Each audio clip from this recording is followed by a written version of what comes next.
any employer who fails to comply with what the law requires the employer to do is in breach of the law and shall be required to pay a fine or go to prison. And the fine is you'll pay 500 to 1,000 penalty units for your failure, or you could equally go to prison between 2 to 5 months for just merely failing to ensure that women are represented in your workplace or in your organization. So this is a big one. I don't know what your thoughts are. Do share them in the comment section. Let me know what you think. It's an interesting law. Do you think it's a good law?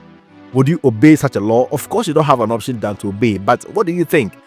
Let me know whether or not you think it's a law that has come to stay and will contribute to the issue of gender equality. My thoughts, if you ask me, I'll say that it's a good law and it's progressive. It addresses the gender inequality we have in our society, especially in Africa. We come from a historical background where the male gender been empowered for many years, and the society has recognized that indeed there has been some discrimination against the female, and now we are putting measures in place to ensure that we create equal avenue for both the male and the female, which is ideal, especially in the economic sector. At the public and private sectors of work, women should be represented in their fair number, and we want to cap it at 50% by 2034. It's ideal.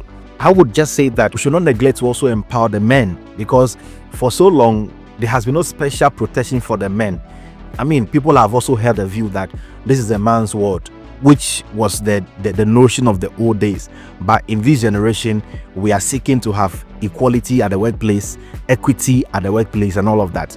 Let's ensure that we equally educate both sides to understand the role of the empowered woman. Let's empower the male also to understand the role of the woman that we're empowering. That is important, and that is my thoughts. I don't know what your thoughts are. Share it in the comment section.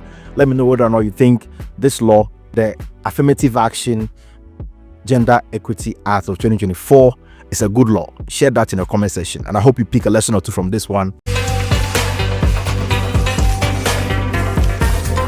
Make it legal.